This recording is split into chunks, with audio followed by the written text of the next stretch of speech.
get up, you on call, say prayers, do anything you gotta do, start the day off. Nah, we back at Hey, it, man. we We back back, at nigga. it, man. We back at it. Another Like I blessed always Sunday. say, man, we're gonna be We one time we're gonna here. build a private jet doing this, man. We gonna build a private jet doing Yo, this, man. It's coming though, because we consistent. Yeah, it's We're coming. gonna stay at it, man. Yeah, Stay man. at it, man. But yo, man, you already know, man, as we jumpstart this episode, man, another blessed one, man. Yes. You know, we like to just put out there, you know, for the sponsors, man, who keep us going, man. We like to give a shout out to Little Dreams, Big Dreams, man. Yes. You already know, phenomenal trainer, man. Traveling trainer, too. Pull up anywhere you at, man. Called him yesterday. He was in Mount Laurel somewhere, man. Training, man. So, you know, wherever you at, though, and you need a trainer, man, and you want to eliminate excuses, man, hit my brother up, man, Craig Mitchell, man. Little Dreams, Big Dreams, man. Make sure you reach out, man. And you already know us, man. If you're local, you're in the Mercer County area, to Burlington, Bordentown, anywhere local that you can get here, you know, 30-minute drive. If you want to drive 30 minutes, it's going to be worth it. Man, Team Chisel, man. Team Chisel, 2695 South Broad Street. Make sure you get with us, man. You know, you got two of the finest to pick from, man. So make sure y'all pick, man. Yo, bro, so, man, today, man, topic, right? I think we was going to have something else, but I think it called for us today to talk about mental health. Yes. Right? For what took place in our town yesterday, man, where a male, right, killing a girl and the child, man, right? Wow. And our condolences to the family, yes. right? Because this is going to be a hard time. To the city felt this one, yes, right? Whether we was related to them or not, this is something felt, man, because it's something that shouldn't take place that we feel, right? But when we look deeper into this and we talk about the cause of it, it's a mental health issue. Yes, it is. Yes, it is. It got to be. Ain't no other way around it, man. Right? Because we really could dive into this and we could say, oh, why you do this or why this happened or why that happened. But we got to go deeper, man. Yes. Deeper into the individual mind that we never would know. Yes. We never would understand. But I'm for sure it probably is at times that either family member saw or maybe she saw and was trying to distance herself from it, right? Yeah. But just was too late, whatever happened. He probably forced his way to something. But knowing, right, that nobody was really helping in a way to address the mental part that he was going through, bro. So we push this and talk mental health and fitness because it tie in together. Yes, it do. And just as men, yo, we got a lot put on us as men. Yes, we do. Like so much, man. And then we taught to hold so much in, right? And to this aspect, and I just speak on this and get into this because this is how fitness helped me. When we talk about addressing the mental part of what I was going through, right? The hurt, the pain, losing a loved one from suicide. Yes. Feel me? A father from suicide. And I turned to the alcohol, all them type of things, the drinking. I just outside more, just wanting to stay outside, right? Just chasing the money more and not even focusing on the true problem. And I didn't really get a chance to focus on that problem until I sat in a prison cell. Yes. And I really had to look in the mirror and find out who Dante was. I started addressing them issues, but fitness played a part in that because it helped me relieve the stress. Yes. Right? It helped me start feeling good, feeling better, right? I start loving myself more, right? Start loving the process, how I'm looking, I'm feeling better, right? I'm not overweight because I'm a little overweight on the streets, right? From drinking and stuff, eating out all the time. But I'm just feeling better, bro. And I'm able to really look in the mirror and love myself now. I'm able to tell myself, them not my problems. That's not my issue. You feel what I'm saying? Because I was blaming myself for a lot of that. And I was able to really take the mask off and find out who I really was, man. So, and we could get more into that episode about how you felt. Because I know your mental was at a certain state at one time. I'm just going to say something a little bit about the situation and everything that will happen in the city. Yeah. A lot of us, we break up with people and stuff, and man or woman, man might break up with his female, or female might break up with a man. But say I mess with a woman right now, and she break up with a man, and her ex-boyfriend come approach me in a threatening way. We laugh at it, take it lightly. Yeah. We play with it, and they grub like he ain't gonna do nothing. Yeah. That first thing person said, he ain't gonna do nothing. Not realizing, you don't know what's on the person's mind. You don't know what on the person breakup is, and we take that lightly and play with it, like, all right, as men, I ain't scared, and man, he ain't gonna do nothing to me. And you don't know somebody can catch you off guard or do something with you. So when you see the red flags, not being a coward or something, I'm just sitting here thinking, I'm like, it happened to me. It's something like that. I'm like, man, should I go press charges and Reality. or should I just be real and die? Oh, What's that's this? deep. Because you That's don't want to deep. go press charges like he count, or you Yeah, just be real and die. that's So deep. you think about them stages, just like a Yeah. female go approach another female that mess with her ex-boyfriend. The woman might not want to be, sit as this, so she don't press charge, she don't do nothing. But then she died from it. Then you be like, man, first thing people come out, should press charge, or they should stop, they should do something. Yeah. So we can't play with it no more. Nah. We can't play because you don't know where a person feels like. You could walk away from a situation and it could be a year or two and everything. And as soon as a person see you, especially social media, they see you on social media with somebody, or your ex see you, or you see your ex, then that's when all hell breaks loose because it's in your face. When it ain't in your face, you are good. But it ain't even when it's in your face. Know what it be? The world know. The world know. Or everybody in your circle know. Yeah. So people feel some type of way.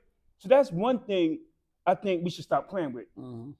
Either you're gonna be real press charged or get away from the male or get away from the woman. You got man, I'm just keeping 100, man. Yeah. I feel like, man, you called me a coward, what the case may be, and I'm just thinking like, might as well go press charge. At least if something else happens, something come towards you, could go, I got press charge like this. So you get a person locked up. It is what it is, man. I don't want to see nobody locked up, but man, my life more than anything.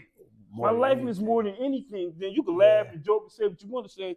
So that's one step about it. But now how I look at it, like, I think only one time in my life I went to a mental health stage. I don't even think, people might say I went through it drinking or something like that, but I probably did a little bit. But when I realized, when I really know, when somebody left me in jail, that's not that's not really drinking. Ain't no, because drinking impressed it. I probably was going through a drink too, but drinking could like ease me. But it ain't having it threatened with. I wasn't threatened to kill nobody or nothing like that. But my baby, my left me. If I could escape from that jail, boy. I left. I'm dead serious. If I see you left to go be with I probably would have did something. I don't know where my heart was at. I was hurt. But like drinking wise, that's one stage of mental health. But it wasn't depression where I wanted to kill somebody or kill myself. It was depression where like, why I'm still here. Why I can't get with God. That's what I was dealing with. It wasn't dealing with like I was gonna kill somebody. So I think it's different stages. It's different stages. No, but mental health is definitely different stages though. You got, and people deal with them different, right? They carry them different.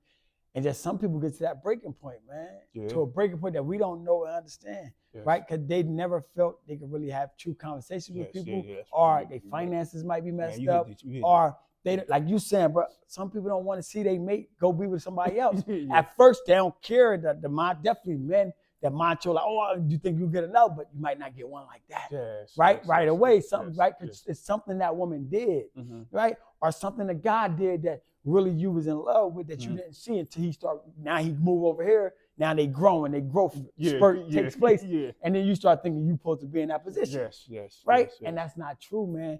And the stages of this, and the more I know, take the courses of mental health, right, first aid and stuff like that, and learning and stuff. But I understand this is trauma from years that never been addressed, bro. We've been overlooking it, putting a mask on as men, bro. Yeah, we do. As men, women too, but right now we're speaking on men, right? Because we could speak more from that part, right? Because we've been through some things and just understanding how a man's ego, man, is in the way of everything we do. Man, we get to a point where you think every situation where everybody trying to play you out. And that take you. Some people bust or do something drastic, and you might not never get a second chance. At least when we was going through a little situation, we got a second chance. Like that's why we're here now. We got some people don't get no second chance. They don't get this, bro. And like we always say, bro, they always say, yo, them little couple seconds could cost you your life. It costs you everything. It costs you everything, man. Right? Everything. It costs you a couple seconds. It costs you everything. Irrational decision. It costs you everything. Costs you everything, bro. And not only hurt you, but hurt other people. Right? Because even in this taking place in the city, I knew the person who did it too. Right? I didn't know the lady, but that hurted me more.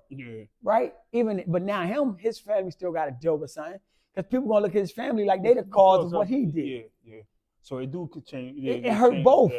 Right? Because now you look at the family and somebody gonna say, oh, that's what's the name of them cousin of it. Like they responsible for what he did. They cannot play out what he was going to do in his mind, or probably didn't even know he was even at that point.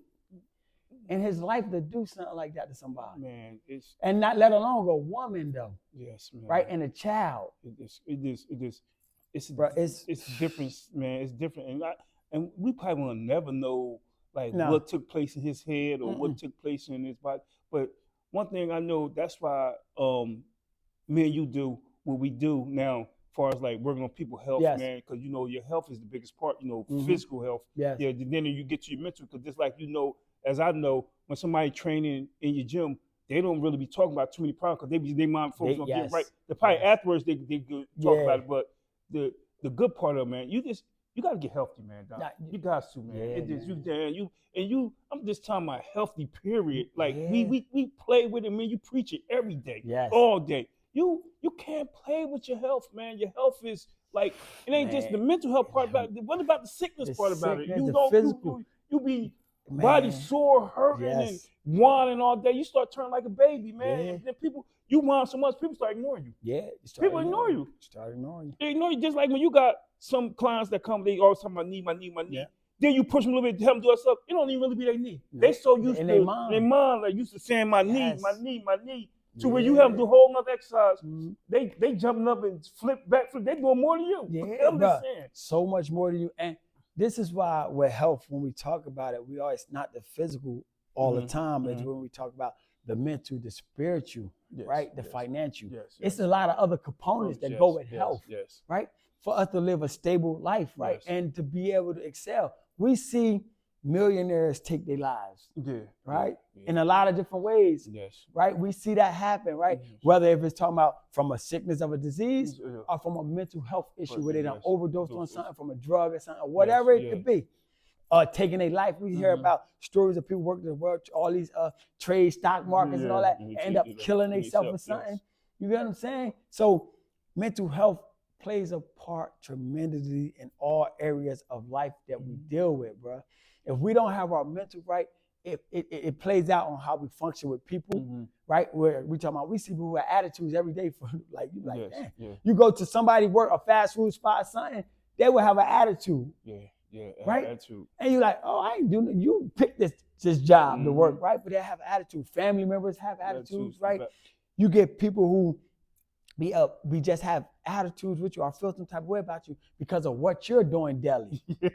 Because of how hard you worked on yourself. That people feel some type of way. So I like to tell people when we get into this mental, that's why I like to address people mental when they come into the gym and try to always talk to them, always motivate them, and encourage like, yo, you're not alone.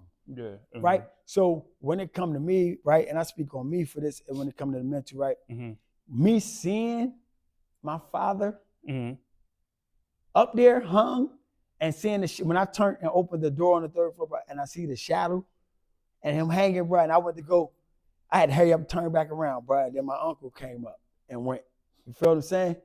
I ran back downstairs. You scared? Yeah, bro, because now I'm like, what the, you get what I'm saying? Like, what the, bust out crying. You feel me? I'm hurt, bro. Then now when my mom and them get the story, now they bust out crying, my younger siblings, feel me? Now everybody broken, you feel me? But so now me, the next thing for me is what? To grab a bottle. How do I cope with it? Right? Because then on top of this, guess what? I still got to be the head of the household because now my mom, my sister, my brothers, they going to depend on me. Yes.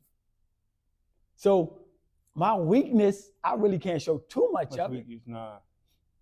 You feel what I'm saying? Because now I got to figure out how I'm going to be there for them. I'm going to be their strength and get them through this too.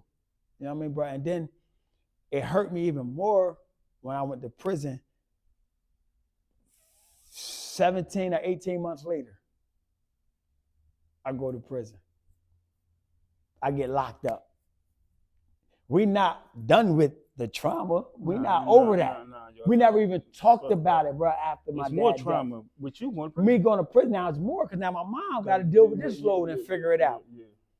You feel me? Wow. So now I started paying attention to that, looking at that, and just hearing my mom's voice on the phone when I didn't know how much time I was facing, bro.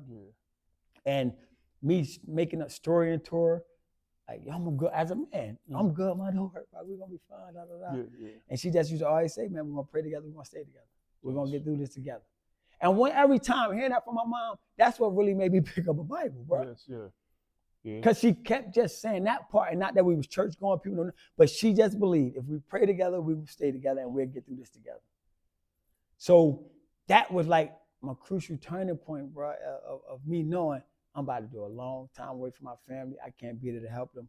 Then I'm like, yo, you can't even help them anyway if you don't help yourself. Yes.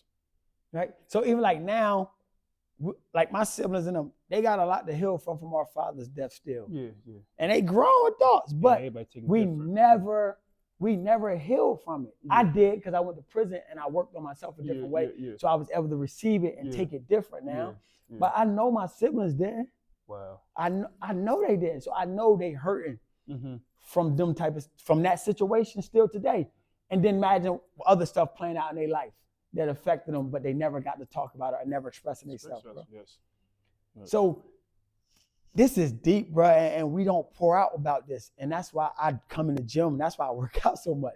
Because this is what helps me heal. I think the biggest part of it is trust in yourself, man. Because like we love ourselves. People love themselves, but people don't trust themselves. Yeah, and it's you that you don't trust. Like, if you trust yourself, you want to make a lot of crazy decisions, a lot of messed up decisions, man. People love everything around them. They love another person more than they love themselves, man. And how many women that you done talk to, like dealing with, relationships, so that's how I love that man so much. Yeah. So I didn't even see he did all that, or even I done did the women, women that said they love me so much, they didn't even, they took to me more than they took one to themselves. Yeah. Like people will pour out because they look for something in return. Yeah. When they don't get that in return, that's when people do the weirdest stuff because they feel as though you crossed. And that's this, situation happen where guys pour out, and and they feel it's getting emotional. Even women, sometimes some situations happen like that where they feel they get crossed or anywhere down the line, or they feel as though manipulated or something, like they kill out, reach out and harm themselves or harm other people, man. But only thing I think about it, man, it's like this is my personal belief, and people might say, don't agree with me and they think. I think you need a spiritual person or more spiritual, high power to really get to know, because it's higher than you. Yes, higher. It's me personally. I believe that too, though. I think the spiritual, you got to go deeper than you. You got to go deeper than you, because every time I go deeper than me, something always happens. Something always happens. It just happens. Every time I go deeper, I'm like, Craig, where you at? We figure this out. And I say, man, I can't figure it out because I don't know the answer. Let's pray. And I pray, and then just come. I agree with you, because I always tell myself, if it was me, I wouldn't be here. Yeah. It's a higher power that's helping me get here. Yeah. It's inside something deeper. You feel what I'm saying? Yeah. That get me here where I'm at, bro. Because if it was me, the old Tay functioning in this realm of thinking, right, and still got that, when the hard times get hard, bro, I would have been went back. Yes. And grabbed.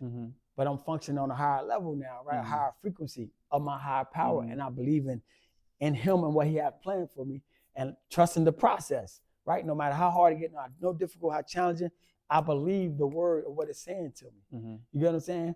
Have faith as small as a mustard seed. Yes, I believe that. Yes. You feel what I'm saying? Yes, I really believe You feel what I'm saying? So I believe that. Just have faith as small as a mustard seed. Have that much faith. You get what I'm saying? Yes. And just keep believing, bro. And I think that's what the challenging is with us. But it's like we male, female, bro, we got a lot of damage. Yes. A lot of, and we cover it up in a lot of different ways. Yes, we cover it up. We got a lot of damage, man, from all, like, even being raised certain type of ways, bro. Yeah. Right? Being raised, some of us single family households, some of us 2-family households, but still going through a lot of different trauma effects in them households. Then the next thing, we go into the community. Yes. Who the community tell us we should be, how we should act, how we should behave. Even with the women dealing with multiple men, this relationship, that relationship, they tormenting from each relationship, and they carry the baggage with them. Yes. And us as men do the same. Carry the baggage. Yes. We never healing from the previous relationships. Nah, we don't, because people think just because you were away from something for so long, that don't mean you got healed from it. Nah. Because you see how stuff happens. Guys be away from women for so long, then they come back and do certain things. So being away, I think you got to just go deeper into, like, I'm just going to keep 100 with you.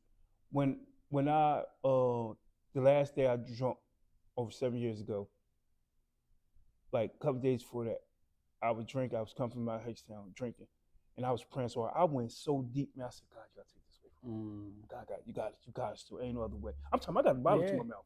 And I'm like, saying, please God, take this away. Take this away from me. I went to somebody's 50th party. I got drunk. I'm talking toe up. I just remember going. I don't remember how I got home. Nothing. Just remember going. When I woke up that morning, I called my sister and I said, man, I ain't drinking no more. It's over. You know, people, you know, they think, you know, this normal talk. Yeah, I said, it's over. But that wasn't me talking. Now, I'll tell you no lie. It wasn't me telling people that it's over. I wasn't trying to get no brownie points or trying to prove. It was really me, high power in me, telling people it's over. So as I used to drink the Red Bull, people was looking at my hand. Hey, I had something in my hand. People looking at like what I got. It's been 7 years, man. 7 years. No NA, no nothing, man. Just praying, man. But you see that higher power though. Something you believe in outside of yourself. Man, it's deep, man. And you know how about it, man. You got to go to a high power, man. You go somewhere and you might, and it's your journey. It's not nobody else. I don't care. Your kids, your wife, you know, even in this journey in life, like you got it with your wife and you got it with your kids. You got, you know, but one thing, you on this journey yourself, man. Because your wife can't think for you, you can't think for her. You can't think for your kids. You can show them the way, but the journey is your journey. I don't care. Once you come out, you realize your kids realize that they know, you know, they realize you get a certain age, you realize that this is your journey. It be your journey. It don't be no matter journey. You can get help. You can get help through everything you do, but it's your journey. Your journey, man. That's a fact, bro. And I think that's where it's at, man. But that's why we talk fitness. Because people think when we say how fitness changed our lives podcast, it's deeper than just the workout part. We talking about how it changed our whole life. We talking about how fitness, one component, helped us get to a whole nother level. Because while you was doing that, you still was working out, training people. You get what I'm saying? But you didn't get to that next level until you stopped drinking. Yes. Look at it, right? Just think about it. You ain't get to that next level, bro, until you stop drinking. And then that what took place in the change of the fitness room, of you saying like, yo, this ain't for me no more. God, take this away from me. Me, fitness changed me in the darkest place of in life. In prison, around all men where you can do anything wrong, right? The drugs there, everything is there that you want to get. Feel me? I just made the decision like, I need different, God. I read a hood book, and I said, God, please don't let me pick up another hood book. Please. Feel me? Let me read everything with substance. Let me. And that's what happened. I never picked up another hood book. You feel what I'm saying? To read. Just for entertainment or nothing. I don't even like watching the type of love and hip hop shows and shit like that for that. Just because that's me where I'm at in my space. I see that shit every day in my hood. I lived that too before. So I don't need to see it or watch it over and over again, right? Even though people, it's entertainment. No, but whatever you let entertain your mind, you become. You become. So whatever you're saying is just entertainment, you become that. You end up playing that out. So, bro, that's where I'm just at with it, man. I'm just thankful that I caught on to the fitness part. That God put this in my life as a purpose now to help other people. Like you have a story from where you came from, and now it became a purpose, but that story helps somebody else. How many other people deal with drinking issues out there? And they gonna call you. People might not know, but they call. I guarantee you, your inbox is going. How you doing? What happened? How you? They do. Feel what I'm saying? So them is testimonies, man, and them is stories. And man, it's big, man. So before we segue out here, man, because the mental health is deep, and this we'll get back to it. So that's why we having the mental health for father and sons coming up, right? Next week, April 20th, right? It's Easter, but still start at 10:30, but still get people out, right? Still get people out. It is however come on that day they come, right? Because this the movement, but we got so much coming each month for mental health, man, because it's needed for male and female. We ain't just gonna single out lead the women now. We ain't just gonna say it ain't for we got something coming collectively for both. Right? But we're gonna put things together, man, because this is big, it's important, and we need it, man. And before we get going, right, we gotta have a tip of the day. Craig, I just got a simple tip, man. I got a rag, so we just gonna do calf, like you washing the wall, so calf lift. So this calf lift just go up against the wall. Just like this, with one hand, just act like you cleaning the wall. So just calf raising, like you cleaning the wall, just reaching up high. Switch hands back and forth. Act like you cleaning the wall. That's it. This calf races, man. Something simple that you can add to your routine at home, man. simple calf raise routine, and you're working the shoulders there, you stretching Yeah. the core. It's so much there, man. And that's a great tip for a workout that you can do at home, man. Right? And Coach, you got to say for him, Craig, before we close out, man. I just say, man, just watch out for all things, man. Don't take nothing like, don't take nothing lightly. Don't laugh. It's not time to laugh, man. Laughing is over, man. Yep. Laughing, the part of laughing is over. It's real life out here. Stop laughing about anything. It's serious stuff out here. Man, I'll leave y'all with this, man. All of us is aging, and we up in them ages, right? We got grandparents, our mothers, and things like that. We've been dealing with the effects of mental health problems for so long, right? With health issues for so long that it's really time for us as a community to move as a unit to help each other heal. Because one person can't do it on their own, man. One person might help themselves, but somebody else might need somebody else to help them, man. So I say, man, for us as a unit, let's start moving as a unit to help heal each other. Because what's taking place in our city and around the world, man, it hurts a lot of people, man. It don't just hurt the family, man. It hurt a lot of people, man. A lot of individuals affected by the causes of mental health issues, man. So I just want us as a whole, man, as a community, just think about this. As you watching this and as this comes to a close, man, just look around your own surroundings, think about what you've been through, right? And think about the next steps you need to take to start working on your mental health and your fitness journey. And we're going to lead you over that. How Fitness Changed Your Life podcast. Make sure y'all strive. See ya. Peace.